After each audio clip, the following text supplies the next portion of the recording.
በስመ አብ ወወልድ ወመንፈስ ቅዱስ አሐዱ አምላክ አሜን። ብሩካን የእግዚአብሔር ልጆች በክርስቶስ በሰማያዊ ስፍራ በመንፈሳዊ በረከት የተባረካችሁ እግዚአብሔር በድንቅ ፍቅር የሚወዳችሁ በማይለወጥ ፍቅር የሚወዳችሁ ከሰማያት የወረደላችሁ ከእናታችን ከእመቤታችን ተወልዶልን መድኃኒታችን ለመሆን መስቀል ላይ በተሰቀለ ጊዜ ዕዳ ሲከፍል ዕዳ የተከፈለለት የዳነ ሕዝብ የሆናችሁ የደሙ ማኅተም ያላችሁ የእግዚአብሔር ልጆች ተብላችሁ ትጠሩ ዘንድ እንጠራ ዘንድ አብ እንዲህ ያለውን ፍቅር የሰጣችሁ ሁላችሁ ቤተሰቦቼ እንደቆያችሁ ሁሉን የሚችል አምላክ ጌታ ኢየሱስ ክርስቶስ ከሰማይ አባቱ ከአብና ከሕያው መንፈሱ ጋር የተወደደ የተመሰገነ ይሁን። የእግዚአብሔር ልጆች ለገና በዓል ከቀራንዮ በኢየሩሳሌም ድርጅት ጋር ወደ ኢየሩሳሌም እንጓዛለን። ወደ ኢየሩሳሌም የመጓዝ ህልም ያላችሁ መቼም ጊዜው አሁን ነው። ነገ ምን እንደሚፈጠር አናውቅም። ሁሌ በሰጠን እድል የተሻለው ነገር ቤታችን ማድረግ ይኖርብናል። ቤተሰቦቻችሁን መላክ፣ መመረቅ፣ እናንተን መጎብኘት የምትፈልጉ ሰዎች በዚህ ጉዞ አብረን እንድንጓዝ ጋብዛለሁ። 9114138 ስልኬ ላይ አሳውቁኝ፣ አድራሻ እሰጣችኋለሁ። እግዚአብሔር እናንተን ቤታችሁን ይባርክ። ዛሬ ስለ ልብ ማዕበል ነው የምንማረው። በሉቃስ ወንጌል ምዕራፍ 8 ላይ የተዘገበ ታሪክ አለ። በጣም አስገራሚ ታሪክ አለና ምን ይላል መሰላችሁ? ከዕለታት በአንዱ እርሱም ከደቀ መዛሙርቱ ጋር ወደ ታንኳ ገብቶ ወደ ባህር ማዶ እንሻገር አላቸው። ተነሱም፣ ሲሄዱም አንቀላፋ፣ አውሎ ነፋስም በባህር ላይ ወረደ። ውሃውም ታንኳይቱን ይሞላ ነበርና ይጨነቁ ነበር። ቀርበውም አቤቱ ጠፋን እያሉ አስነሱት። እርሱም ነቅቶ ነፋሱን የውሃውን ማዕበል ገሰጸ፣ ተወም፣ ጸጥታም ሆነ። እርሱም እምነታችሁ የት አለ አላቸው። ፈርተውም ተደነቁ፣ እርስ በርሳቸውም እንግዲህ ነፋሳትንና ውሃን እንኳን የሚይዝ እርሱ የሚታዙለት ይሄ ማን ነው አሉ። በዚህ ታሪክ ውስጥ ያው ብዙ ሰምታችሁታል፣ እኛም ተምረነዋል። በሉቃስ ወንጌል ጥናታችንም ላይ አንስተነዋል። ወደ ማዶ እንሻገር አላቸው። አንዳንድ የመሻገር ህይወት ሲኖር የሚገጥመን ፈተና ነው። እንዲህ አይነት አደገኛ ቤቱን፣ ኑሮውን፣ መንገድን፣ አገልግሎትን፣ ስራን ብጥብጥ የሚያደርግ ፈተና የሚመጣው ሌላ ምዕራፍ ላይ ለመሻገር ስንፈልግ፣ እግዚአብሔር ሊያሻገረን ሲፈልግ ነው። ያው ጌታችን የዲያብሎስን ስራ ሊያፈርስ ስለመጣ ከእጁን የሚነጥቀን እና ይሄ ንጥቂያው ትግል አለው፣ ሰልፍ አለው። ያው የምንኖርበት ዓለም በባህር ላይ እንደ መቅዘፍ ነው። እንደውም አንድ መዝሙር በቅርቡ የሰራሁት አለ። ውቅያኖሱ ትልቅ ትንሽ ናት ጀልባዬ፣ መቅዘፊያዬን ያዘው ኢየሱስ ጌታዬ። መውለድ ባህር ላይ ጀልባን መጣል ነው። ማግባት ባህር ላይ ጀልባን መጣል ነው። በስመ አብ ብሎ ጸበል ረጭቶ ንግድ መክፈት ባህር ላይ ጀልባን መጣል ነው።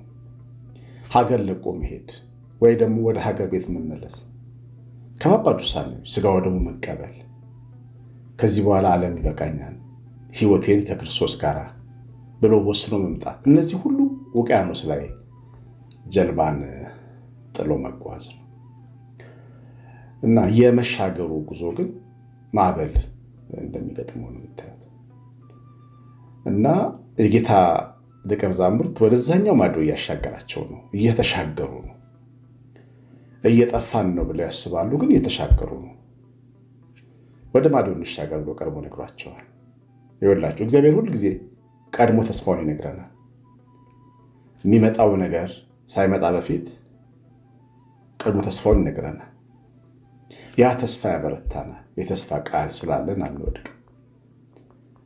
አያችሁ፣ እግዚአብሔር ከኛ ጋር ነው። ልጆቹ ነን፣ ተወዳጆቹ ነን፣ ይዲዲያ ነን። እኛ በእግዚአብሔር የተወደደ ነን። እኛ የእግዚአብሔር ልጆች ተብለን የተጠራን ነን። እኛ በሰማይ አባት አለን፣ አሸናፊ ጌታ አለን፣ ሞትን ድል ያደረገ አምላክ አለን፣ አባት አለን፣ ንጉሥ አለን፣ ነገሥት አለን። ስለዚህ እኛ በኢየሱስ ክርስቶስ ላይ ባለን እምነት ሁልጊዜ እንጽናናለን እና ጉዞ ግን መሻገሩ ግን ማዕበልና ነፋስ አጋጥሞት ሊሆን ይችላል። አልፈነው ሊሆን ይችላል። ደግሞም አልፈናል። በጣም ብዙ አይነት ማዕበል እንደሰማችሁት ነው። እና ጌታ አንቀላፋ ይላል። አብሮን እያለ እንደሌለ የሚመስልበት ጊዜ አለ። ራሱን የሚሰውርበት ጊዜም አለ። የሰማይ መላእክት የተፈተኑት በዚህ ጊዜ ነው። የሚገርማችሁ እግዚአብሔር ራሱን ሰወረ ይላል። ስላለሁላቸው ብቻ ነው የሚያምኑ። እኔ ባልኖርስ አጠገባቸው የመኖሬ ምልክት ባይኖርስ፣ ነቅቼ ባያዩኝስ፣ ሌላ አምላክ ይፈልጋሉ ብሎ ራሱን ሰወረ። ያን ጊዜ መላእክት ተከፈሉ። እኔ እግዚአብሔር ነኝ ያለ መልአክ ተነሳ። እግዚአብሔር አይደለህም ያሉ መላእክትም ተነሱ። በሁለት ቤት ውስጥ የዋለሉ መላእክትም ሆኑ። በመላእክት ጉባኤ ፊት ፈተና ወደቀ። የተሸነፉ አሉ፣ ፈተናውን ያሸነፉ መላእክት አሉ። ፈተናው ግን ጌታ በተሰወረ ጊዜ የተከሰተ ነው። ጀልባውም ላይ በተኛ ጊዜ የተነሳ ነው። ተኝቷልና እናጥፋቸው ነው። አንዳንድ ጊዜ እግዚአብሔር አጠገባችን የሌለ እስኪመስለን ድረስ ጭር ሊልብን ይችላል። ያኔ ጠላት እሳት ላይ ያስነሳ ይሞክራል። ብቻችንን የሆነን ይመስለዋል። እንቅልፍ የሚወስደው ኖላዊ ወይም እረኛ ያለን ይመስለዋል። እግዚአብሔርን እያወቀ ይረሳዋል። ጌታ ኢየሱስ ክርስቶስን እያወቀው ይረሳዋል። ስለዚህ ተኝቶ ሳለ ነፋስ ተነሳ። ይኸውላችሁ እግዚአብሔር ዝምም ቢልም ቢናገርም የታመነ ነው። ምንም አይለወጥም። አብሮን ቢሰራ አብሮን ባይሰራ። ከዚህ ቀደም ስለ ሳስተምር የገጠመኝን ነገር ነግሬያቸዋለሁ። ላስታውሳችሁ። ወልቂጤ ገብርኤል ቅዱስ ገብርኤል ቤተክርስቲያን ነው። ትልቅ ጉባኤ ተዘጋጅቶ ጉባኤው ላይ እኔ እያስተማርኩ ነው። ኃይለኛ ዝናብ መጣ። የሚዘንብ ዝናብ መሆኑ ያስታውቃል። ተረጋጉ፣ እግዚአብሔር ከኛ ጋር አትፍሩ ምናምን ብዬ እኔ ሳልጸልይ እግዚአብሔር ጋር ሳልማከር ህዝቡን አራግጬ ቁጭ አለ። ጠላ ሳይዘረጋ ጥግ ሳይዝ እንደዛን ቀን ዘንቦ ያውቅ ኃይለኛ ዝናብ ዘነበ። ህዝቡ ተበታተነ። እኔም ትምህርት ተቋረጠ። ከዛ አንድ ወጣት ጓደኛዬ ነው በር ላይ ጠበቀኝና አሽዬ ያለኝ ዘነበ እኮ ዝናቡ አለ። አዎ ዘነበ፣ ግን ቢዘንብም እግዚአብሔር አምላኬ ነው። አጠገቤ ቢተኛ እንዳልሰማው ይመስለኝም እሱ አምላኬ ነው አልኩት። ተሳስቀን አለፍን። እኔ ግን ተማርኩበት።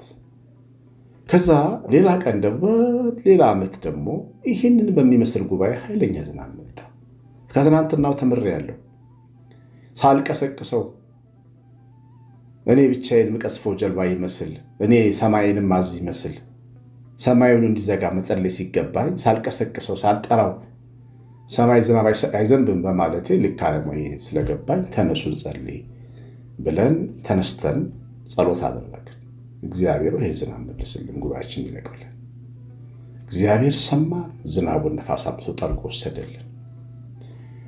እግዚአብሔር ሲተኛም ሲነሳም አምላካችን ልላችሁ ፈልጌ ነው። ሲዘንብም ሳይዘንብም አምላካችን በተኛ ጊዜ ዝም ባለ ጊዜ የሚረሳን አይደለም። ቤታችን እሳት አይበላውም። ኑሯችንን ክፉ አይነካውም። መንገዳችን በሾካ አይታጠርም። እግዚአብሔር ከኛ ጋር አለ እስከ ዘላለም በታማኝነቱ። ይሄንን ግን የዚህ ዓለም ንፋስ አያውቅም።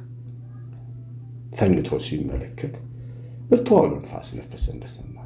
እና አውሎ ንፋሱ የሚያመጣው ውሃ ታንኳ ውስጥ ይገባ ነበር። ይሄ በጣም አስፈሪ ምልክት ነው።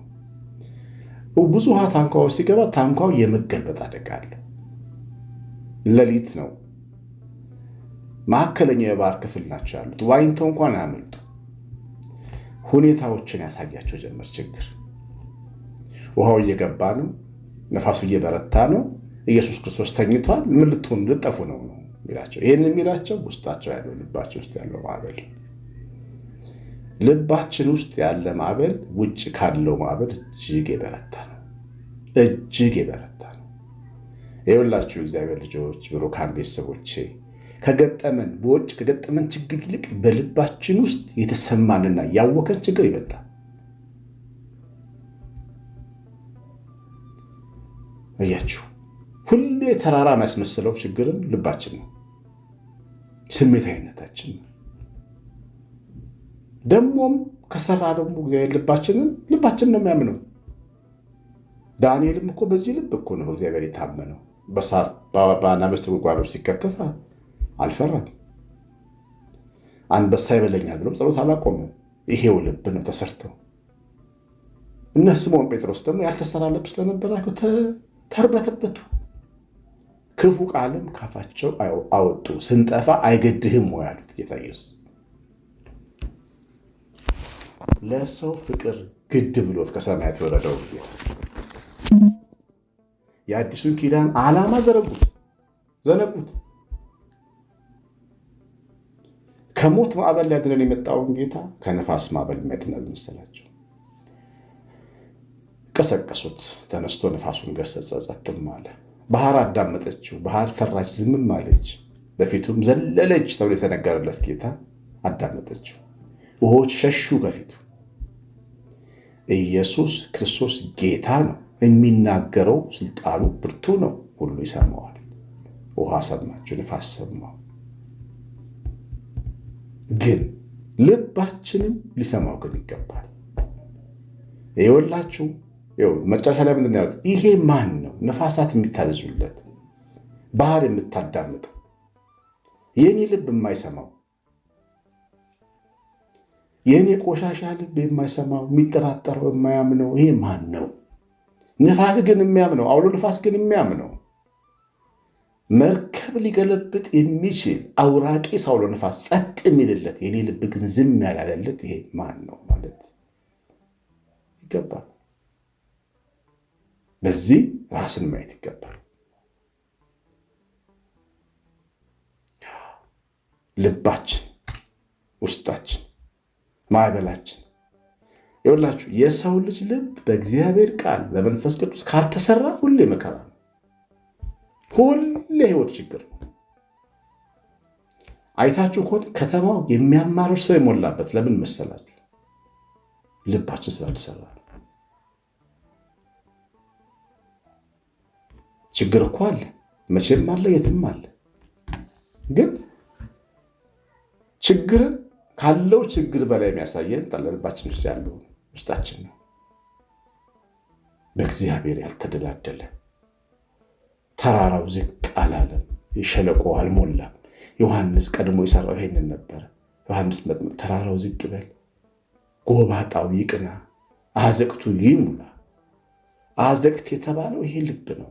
በእምነት ድንጋዮች አልተደላደለ፣ በእግዚአብሔር ላይ በመቆም መሻገር እንዳለ ያላመነ፣ የሚያኖር አምላክ እንዳለ የካደ ሸለቆ ልብ ይሙላ ድንጋይ። ይሄ የምትሰሙት ወንጌል ይሄን ልብ ለማስተካከል ነው። ብሩካን እግዚአብሔር ልጅ እናሳዝናለን እንዲህ አይነት ልብ ስላለ።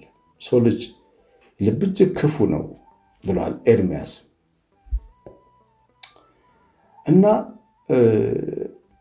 ውስጣችን ያለው አውሎ ነፋስ ነው። አውሎ ነፋሱን ትልቅ የሚያደርገው ምንም አይነት ችግር ገጥሟችሁ ሊሆን ይችላል። ይሄ አሁን የምትሉት ከፊት ለፊታችሁ የመጣው ችግር ቦታው ይመለሳል፣ አደብ ገዝቶ ይቀመጣል፣ ይስተካከል። ልባችን ግን የሚስተካከል ስለማይመስለን እንቅልፍ የሚገለግል እግዚአብሔር ዛሬ ተናግሯቸዋል። ለእያንዳንዳችን በአድራሻችን የላከልን መልእክት ነው።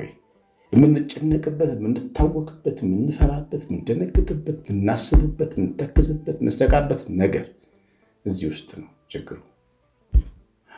የመስቀሉ ፍቅር ልቤ ውስጥ ይግባ፣ የአብርሃም ልቤ ውስጥ ይግባ ብሎ መጸለይ ያስፈልጋል። ልቤን ፈውስልኝ ማለት ያስፈልጋል። ከራሴ ጠብቀኝ፣ አዲሱ ዓመት ላይ አዲስ ልብ ስጠኝ፣ የስጋ ልብ ስጠኝ፣ በአንተ የሚታመን ልብ ስጠኝ ማለት ያስፈልጋል።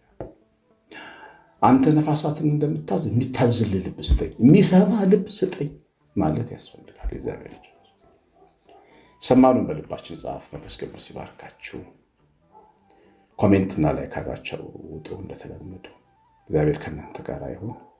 ወደ ኢየሩሳሌም ሜዳ ያስባችሁ ስልኬ ላይ ሰውቁን፣ ዋትስአፕ ተገደም ላይ በላለው። የእግዚአብሔር ቸርነት የእናታችን እመቤታችን ምሕረት በረከት ጥበቃ አብሮን ይሁን። ቀሲስ አሸናፊ ገብረማርያም ነኝ። ሰላም